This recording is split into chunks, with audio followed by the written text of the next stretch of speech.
Para pendengar yang kami hormati, selamat berjumpa kembali dengan RBM Reform Broadcasting Ministry dari Sekolah Tinggi Teologi Reform Indonesia yang ada di Kemang Utara. Dan kita bersyukur kepada Tuhan, kita masih di dalam topik yang sama membicarakan mengenai krisis yang dihadapi keluarga di tengah COVID-19. Dan kita sudah membicarakan berbagai macam krisis. Dan sekarang kita sampai kepada krisis yang kelima, yaitu krisis di dalam love, hubungan suami istri. Love, hubungan orang tua dan anak. Ini love itu merupakan suatu misteri. Sebetulnya Allah sendiri mengatakan di dalam 1 Yohanes bahwa Allah itu adalah kasih. Berarti sumber dari kasih yang sejati adalah dari Tuhan sendiri. Tapi Tuhan memberikan akan kasih itu untuk bisa dicicipi menjadi bagian daripada natur manusia. Sehingga manusia siapa saja mendapatkan common grace, anugerah untuk bisa mengasihi. Dan oleh karena bisa mengasihi, manusia membutuhkan akan orang yang dikasihi. Dan yang bisa mengasihi dirinya. Sehingga oleh karena itu manusia menikah. Manusia jatuh cinta. Manusia mengikatkan dirinya dan manusia punya komitmen untuk membahagiakan orang lain. Dan hidup bersama yang disebut sebagai keluarga dengan ikatan tanda petik. Dalam kasih tadi itu disebutkan hubungan cinta kasih suami istri. Hubungan cinta kasih orang tua dan anak. Nah, di dalam kondisi COVID-19, hubungan seperti ini seringkali mengalami krisis. Sebabnya oleh karena sebagian besar dari orang sebetulnya tidak pernah membiarkan cinta yang pernah ada itu hidup dan berkembang. Sehingga cinta yang pernah ada, kalau tidak dibiarkan hidup dan berkembang, menghadapi akan krisis, khususnya dalam kondisi COVID-19 ini. Cinta itu kemudian tidak mampu bertahan. Sehingga menemukan bahwa sebetulnya saya dan suami saya itu tidak mempunyai alasan saling mencinta. Oleh karena apa? Ternyata bersama-sama di rumah selama barangkali satu hari itu 24 jam. Yang pernah saya katakan 6 jam tidur barangkali. Oke. Tetapi perjumpaan membuat saya sadar. Saya sebenarnya tidak mencintai dia. Dia itu memuakkan.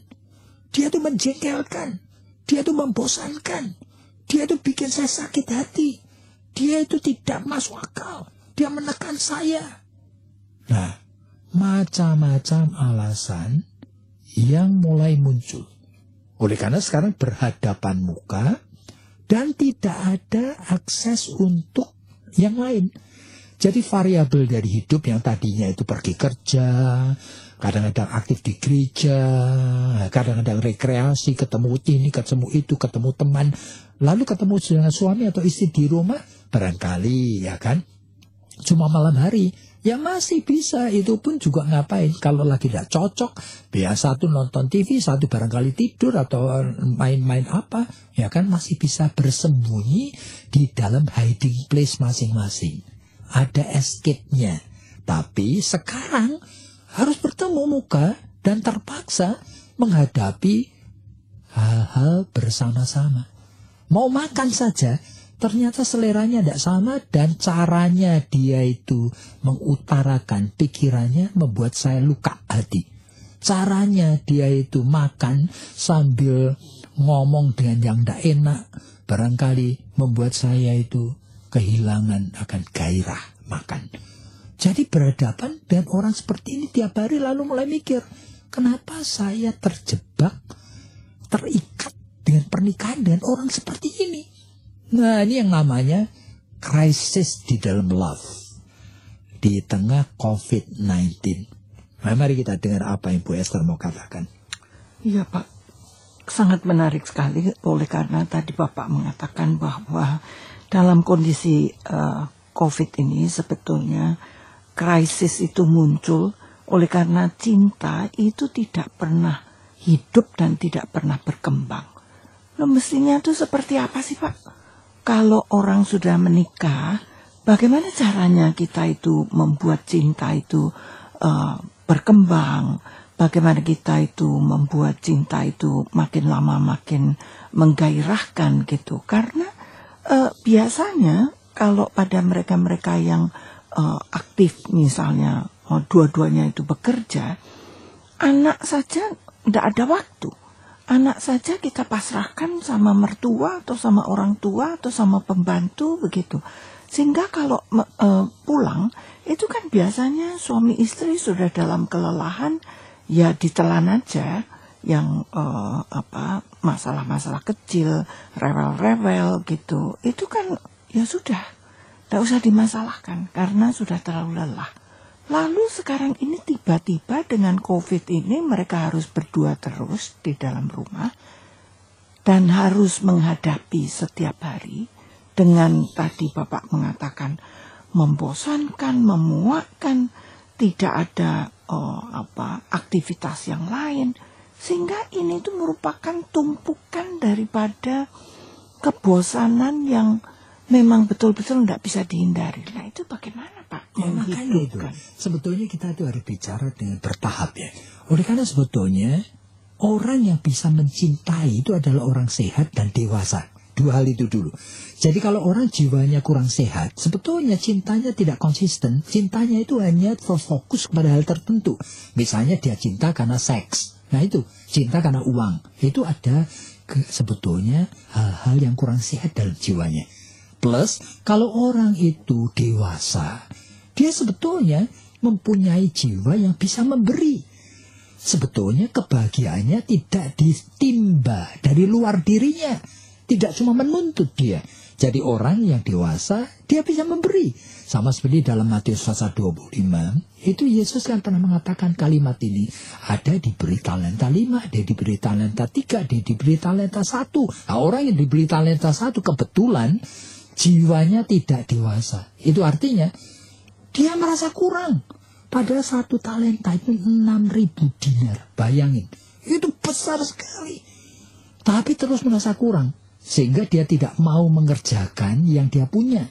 Akibatnya dia itu pikirannya jahat sama Tuhan. Kau itu mau menuai di tempat kamu tidak menabur. Waduh, kurang ajar sekali. Nah ini makanya Yesus mengatakan di sana, kepada yang punya aku akan menambah. Kepada yang tidak punya, segala sesuatu yang ada padanya aku akan ambil. Nah ini berarti, ini ada suatu hukum yang Tuhan tetapkan, orang yang tidak dewasa, yang tidak bisa memberi, nah ini, dia tidak bisa mengasihi orang. Makanya, orang hanya bisa mengasihi oleh karena 2 alasan tadi. Nah sekarang, banyak orang lahir dan dibesarkan dalam keluarga yang tidak sehat. Keluarga yang orang tuanya disfungsional, sehingga dia tidak bisa menjadi orang yang sehat dan dewasa, sehingga menikah pun barangkali tidak punya tujuan yang jelas. Dia tidak bisa mencintai orang, dia hanya butuh pelayanan, dia butuh status sebagai suami atau istri, itu yang dia butuhkan. Dia butuh ada orang yang membersihkan rumahnya, yang mencuci bajunya, ya dia yang butuh ada orang yang cari duit untuk dia, ya butuh aja, tapi bukan mencintai. Nah ini keluarga-keluarga seperti ini menghadapi akan COVID-19 pasti mengalami krisis. Jadi kalau begitu Pak, sebetulnya kebahagiaan itu kayaknya kok sederhana begitu ya. Yaitu bahwa kalau orang itu dewasa dan sehat jiwanya, itu berarti kan pasti bahagia.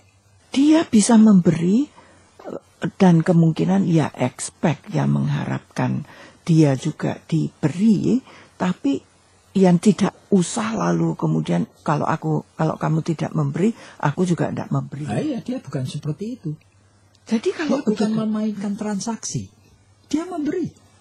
Kalau begitu Pak, ini banyak pernikahan-pernikahan yang dalam tanda kutip memang tidak sehat. Gitu. Memang justru ini COVID-19 yang membuat semua orang dirumahkan, itu membuat terpaksa harus menghadapi kenyataan yang tadinya dia itu tidak betul-betul hadapi.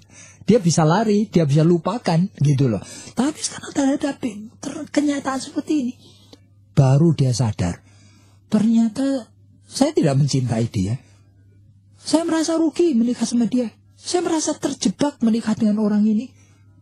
Ya, nah ini.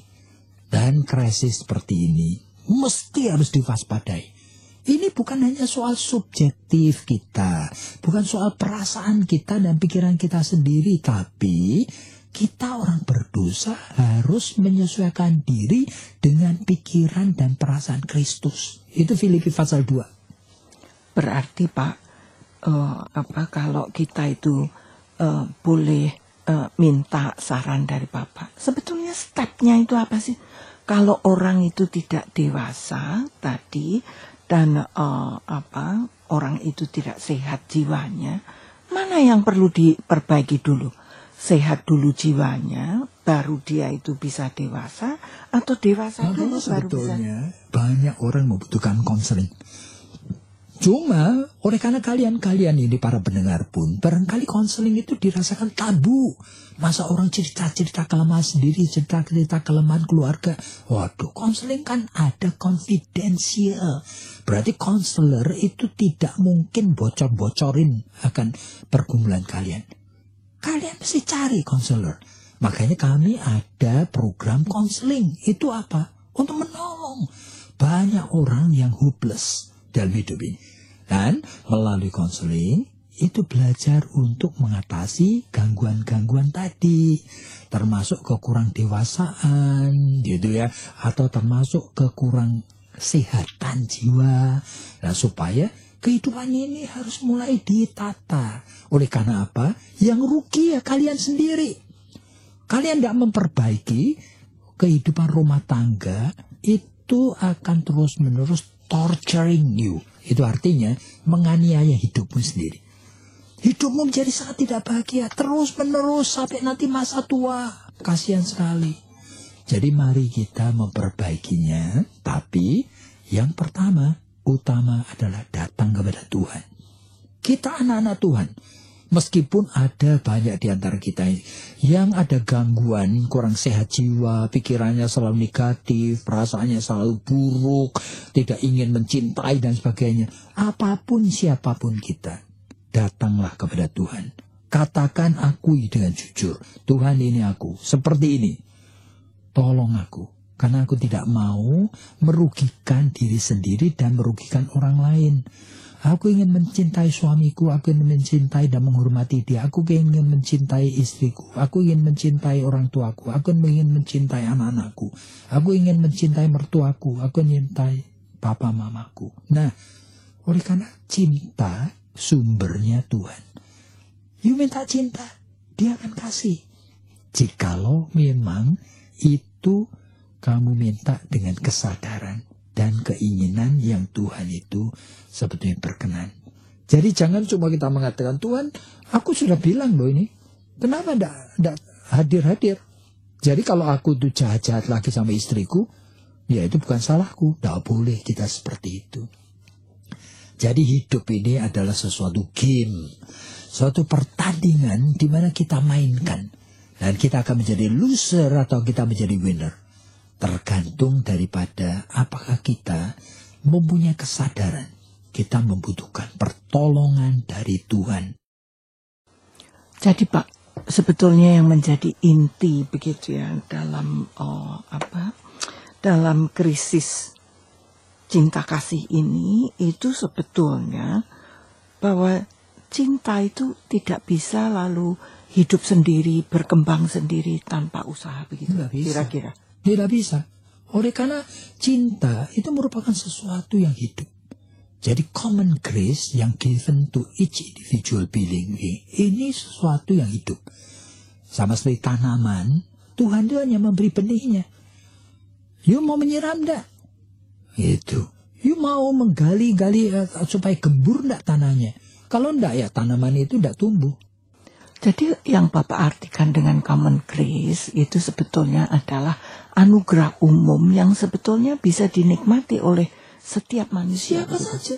Makanya jangan heran orang yang sehat jiwanya dan orang yang dewasa meskipun tidak kenal Kristus pun bisa mencintai istri, suami, anak, orang tua dengan baik sekali.